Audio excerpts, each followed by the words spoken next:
Hello and welcome to episode 4 of my Battlestar Galactica Deadlock playthrough. This is Town of War. Let's get into it.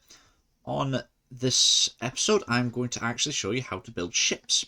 So here on our main strategy screen, you'll see we've got a couple of tabs. One of them is quite simply build ships. This will give us the list of the ships we have currently unlocked. As we'll see, the familiar Manticore and the ship I was gushing about in the last episode, the Adamant Frigate. Alright, and as we can see, we've got our build times. In the game, I mentioned we have two currencies. This is one of them, Tillium. Each of the 12 colonies, the 12 planets represented up here, give you a certain amount of Tillium per round. You see that in intelligence. I won't go into that now. And you use Tillium to build ships by simply clicking build, usually.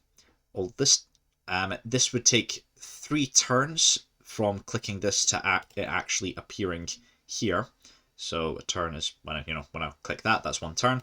I'm going to rush it so that it comes out the same turn, because although it uses up most of my Tillium, I don't actually need massive reserves at the moment. I need the ship more. As we can see, it appears here, a marker on the board beside my main fleet, Daedalus. And this is named the Thanatos.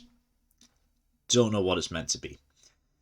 And what I'm going to do, if I click on this button, I can actually transfer it to another fleet at the same position, so around Caprica, where it was built. There we go.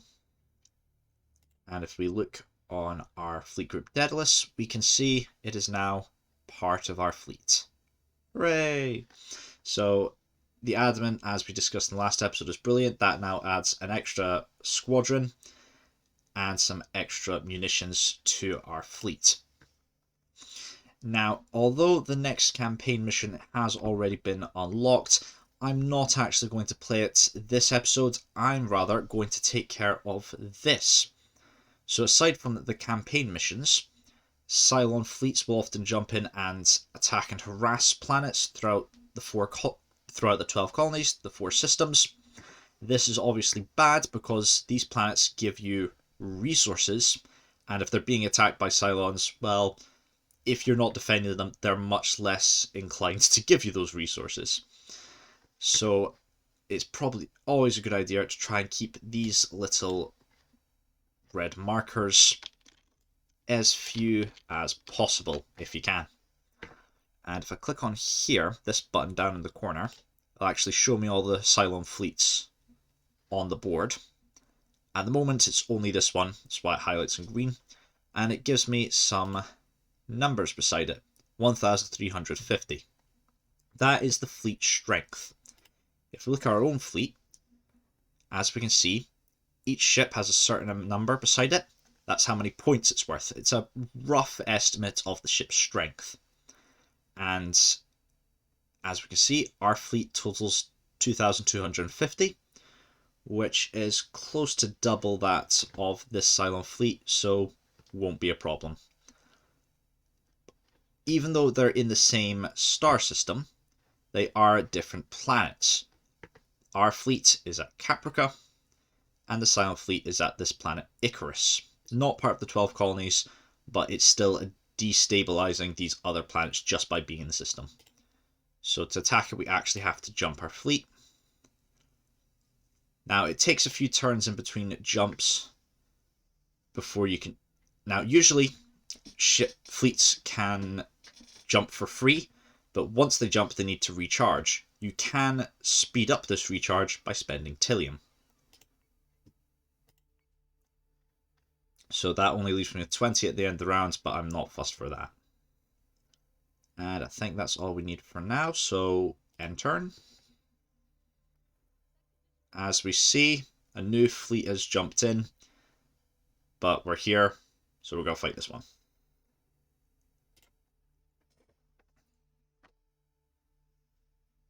Now, we've pretty much finished the tutorial, so we'll get no tutorial boxes keep popping up from now on. And we shouldn't get any chat boxes up in the corner because this isn't a main campaign mission. It's a, whatchamacallit, Skirmish. Sorry, skirmish. Very tired. And here we can see our new adamant. It's been positioned randomly. And we still have our ships set up from the previous engagement.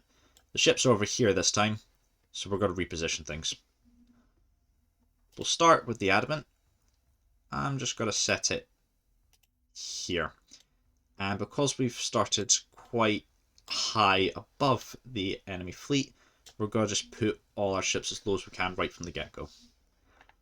Now in episode 2, I used a raptor to scout unknown enemy contacts, but I've actually made a slight change in my playstyle since then to using manticores, because they're a lot faster than raptors and have a bigger radius range.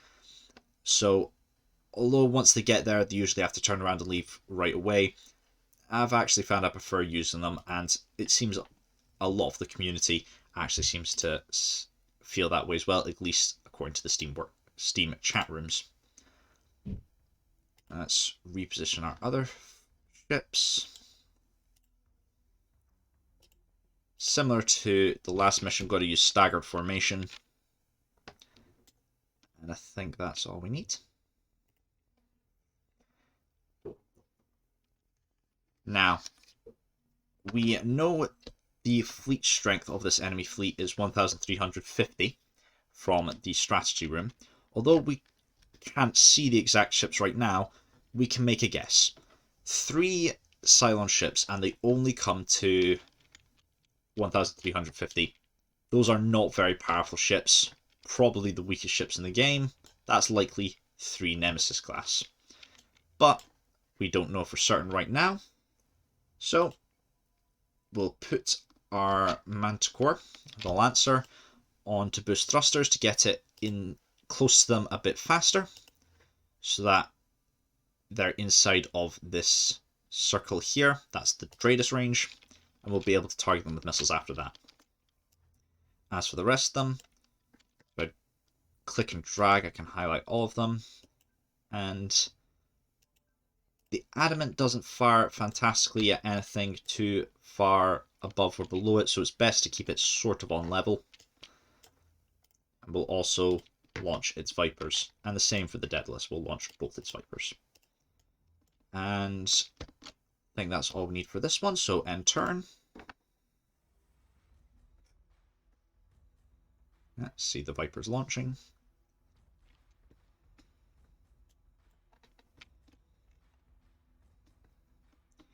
Okay, so this has already moved quite far ahead, and if we take it off boost, we'll see our radius range returns to normal. We can already get a positive ID on one of these ships. Defensive posture, suddenly that's 2. And we'll actually turn this ship around, because if it's all on its own against 3, they'll just unload all their missiles, and while it probably wouldn't destroy the Manticore, it'd still damage it. The rest of our fleet is not in position, not even close. We're still just moving forward. And we don't actually need to do much more this round.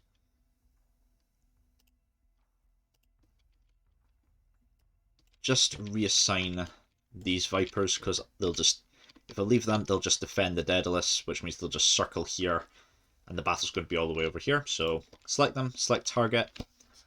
Once this is identified, this is the first ship I'll paint with missiles. So we'll have the Vipers attack this one instead.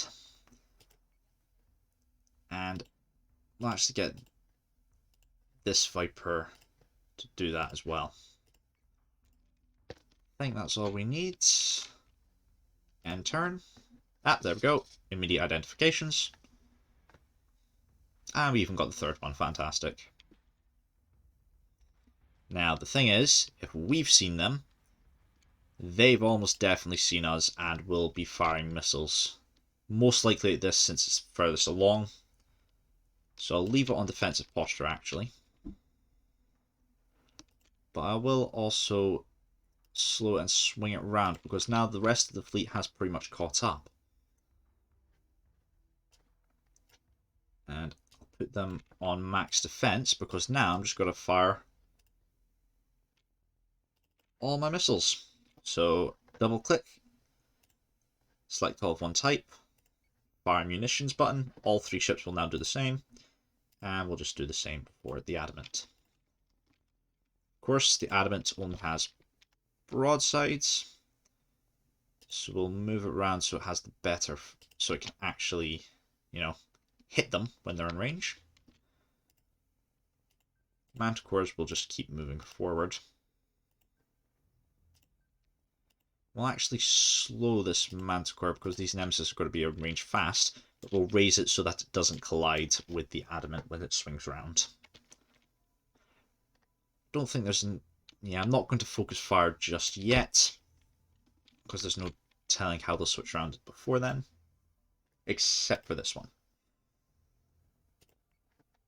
I think that's good. End turn. Ah, there we go. All the missiles. And they're all headed for the Lancer. Poor Lancer. But we expected that. And that's why we have it on maximum defense. That should reduce the damage quite significantly. Alright. Now it's the time to start focus firing. We'll slow the adamant because it's in a brilliant firing position. And if we focus fire, there we go. See, it's in such a good position that it has 72.8 accuracy.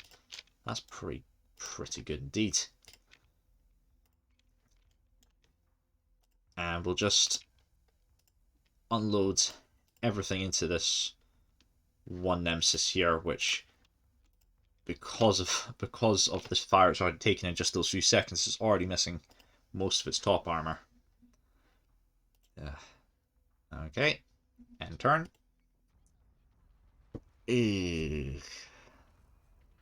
Alright, completely lost all my armor on the right side of the Lancer. But, oh wow, turn 1, hooray! So, yeah, so although it's taking quite a bit of damage, it's like I said, it's not enough to fully take it out. It hurts our armory, but we're not going to be boarded. And we'll just refocus all our ships on the remaining Cylon ship.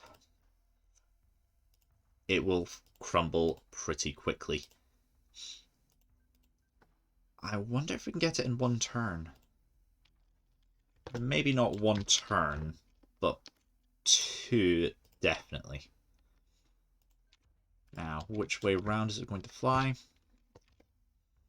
I'm not sure which direction. It might come into this way, in which case, Wall of Death. Or it'll swing around this way, which will be a nuisance. Now, normally I'd have to guess, but we have the magic replay button. And I can watch the last turn and see if I can figure out which direction it's going. Okay, so I'm learning basically nothing from this. It was going at practically minimum speed in a straight line, so I have no idea which direction it'll go. I'm guessing this way, out of the Rain of Fire, but let's see. No, straight ahead. Ah, no, it did swing round. But it doesn't matter, it's taking so much fire anyway. And... Ah! Close, it's got to take 2.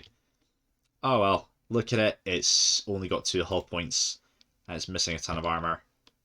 It can't even hack any of my ships anymore because its tech bay, which is responsible for hacking, has been so heavily damaged.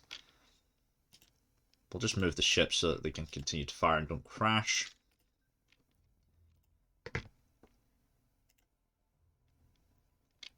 See, it was trying to hack this, but now it can't hack anymore, so we didn't even take any damage. End turn. Boom.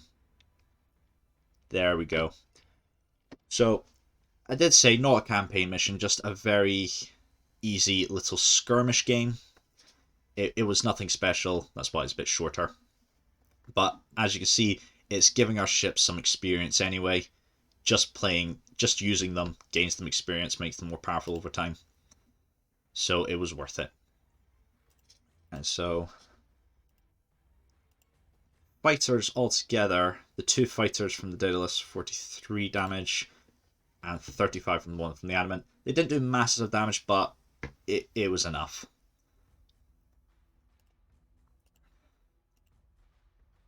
And if we actually look through, it says if a ship managed to get a kill. So the Lancer and Thalassa both destroyed an enemy ship, but that's only accounting for 2. It's saying nothing else is. That's because the fighters managed to land the last hit on the last ship. So that doesn't actually count as a kill for anything, even though it was destroyed. Oh well. That's that explained. Let's have a look at the replay.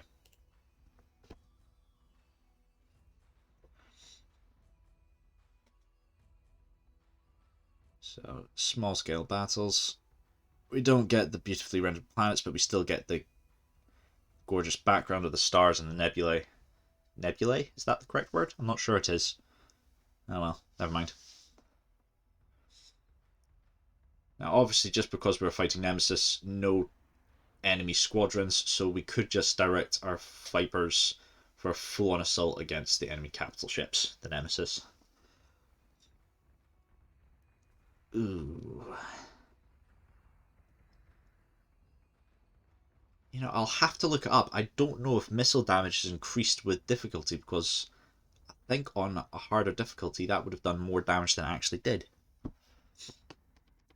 But look at that. See how quickly that was dealt with.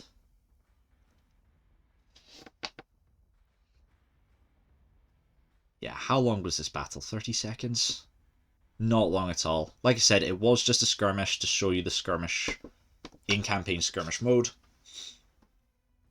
Which is different from the single-player skirmish. I'm not explaining that very well. My apologies. But alright, that'll do it for that episode. For this episode. Thank you very much for watching. Yeah, enjoy your day. Goodbye.